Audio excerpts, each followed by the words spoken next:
Wa yuqimunas shalah, dia orang yang mendirikan salat. Tapi salat didirikan setelah dia paham syahadat, sebagaimana sabda Nabi kepada Muaz tadi, innaka ta'ti qauman min ahlil kitab falyakun awwala ma tad'uhu syahadatu alla ilaha illallah.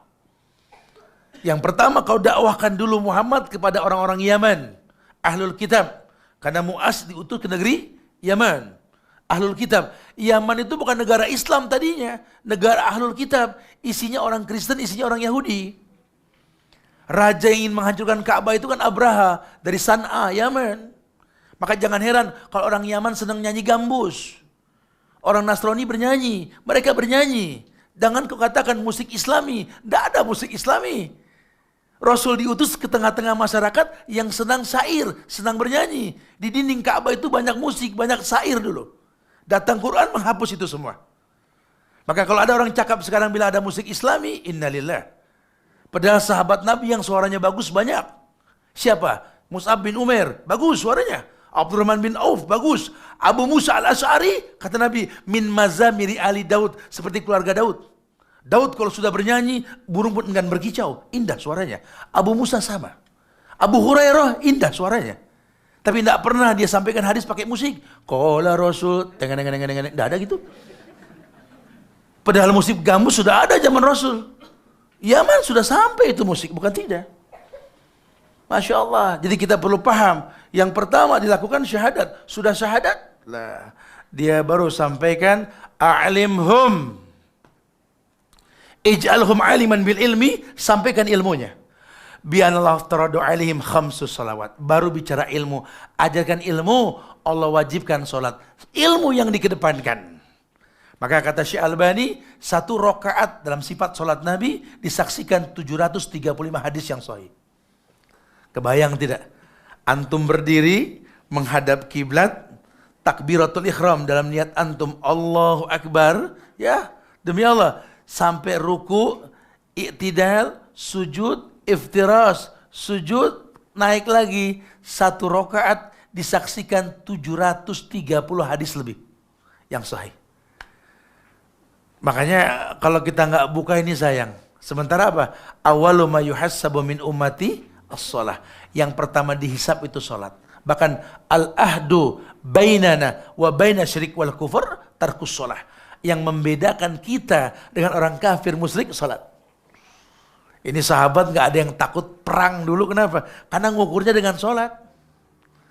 Antum tahu hikayat tentang Khalid bin Walid yang dicopot dari jenderal jadi prajurit biasa. Rame itu masyarakat saat itu. Semua meremehkan Khalid karena dicopot jenderal jadi prajurit. Kata Khalid dalam bahasa kita begini. Jangan kau remehkan aku. Harusnya kau tanya. Dulu aku jadi jenderal tidak pernah kalah perang. Sekarang aku jadi manusia biasa seperti kalian. Tanya. Jadi jenderal susah ditanya kan? Sekarang manusia biasa. Tanyalah. Kenapa Khalid nggak pernah kalah perang? Sahabat tanya, kenapa? Kata Khalid begini, ini penting kalian tahu. Dulu aku berperang melawan musuh-musuh Islam. Aku ingat sabda Nabi yang mengatakan beda kita dengan orang kafir musyrik, sholat. Dan orang yang sholat dengan orang yang tidak sholat seperti mayit dengan orang hidup. Ayat mengatakan, kam min fi'atin qalilatin ghalabat fi'atan katsira biiznillah. Kelompok kecil mengalahkan kelompok besar, izin Allah. Maka saya berkata kepada pasukanku yang sedikit, musuhku yang banyak, wahai pasukanku, hancurkan mayit-mayit tersebut. Hancurkan mayit tersebut. Sekarang kita bergelantungan di pundak-pundak mayit, minta tolong bantuan buat dana, betul? Tolonglah, bangunlah negeri kami, wahai mayit-mayit, betul? Dengan cara konvensional, dengan cara riba. Adakah keberkahan dengan sesuatu yang diharamkan sama Allah? Kita kerdil. Kita tidak seperti orang-orang pendahulu kita dulu. Saya suka katakan kalau di Indonesia, bambu runcing bisa mengusir penjajah. Sekarang senjata canggih manggil penjajah. Innalillah. Karena kita nggak melihat mereka yang terdahulu. Masya Allah. Ayo bangkit muslim. Haramkan konvensional. Buang ATM-ATM konvensional. Pegang syariah. Hidup yang singkat ini bukan untuk jadi orang kaya. Pun kau dititipkan kekayaan untuk apa? Untuk jihad. Al-jihadu fis sabilillah bi amwalikum wa bi anfusikum. Jihad dengan harta dan jiwamu. Harta yang dikedepankan baru bicara jiwa.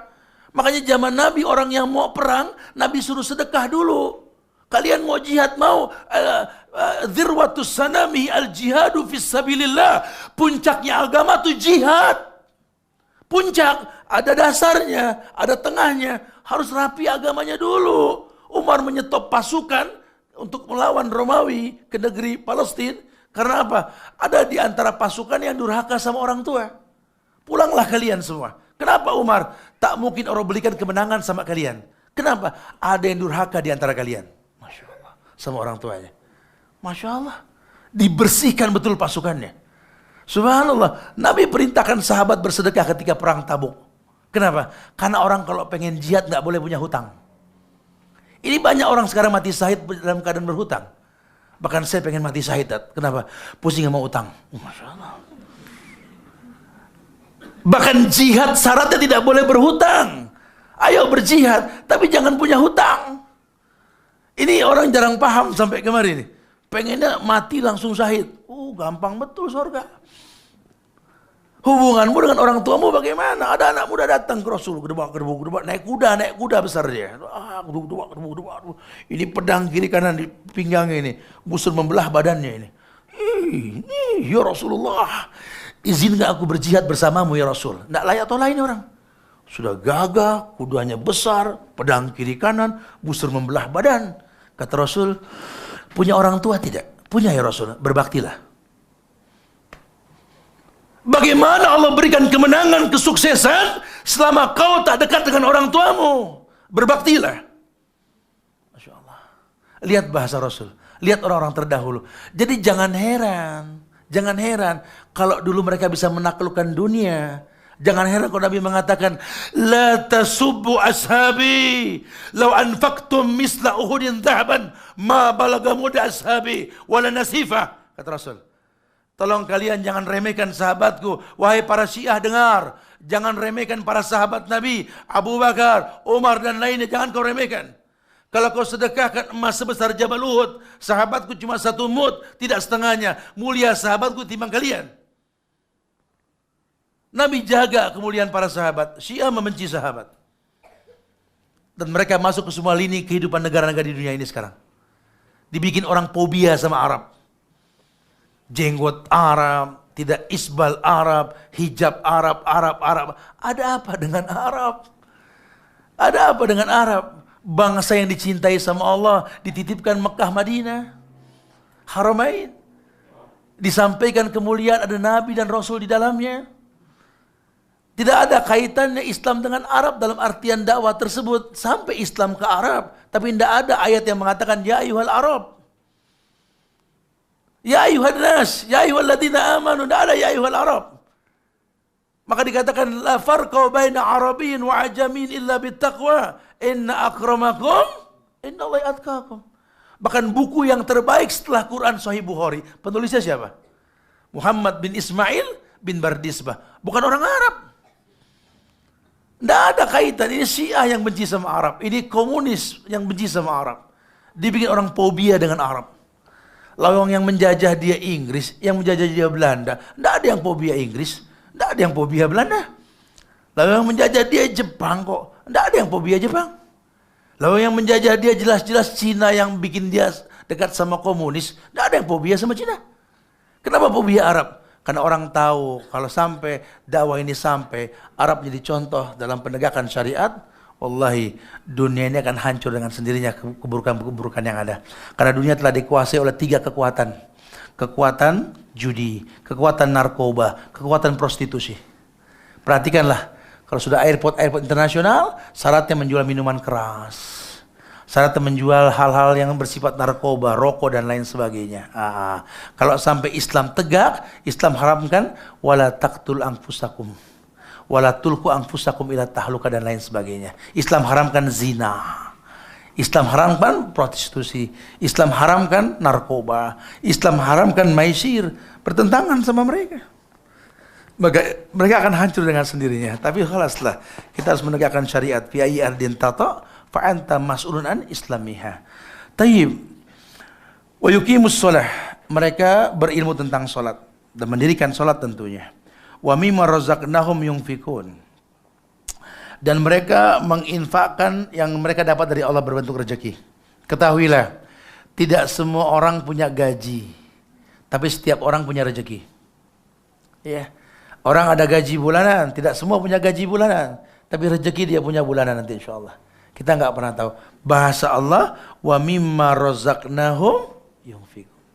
Tidak harus gaji, rezeki yang kamu punya, waris yang kamu punya, emas yang kamu punya, 83 gram sampai nisab, sampai haulnya, keluarkan zakatnya.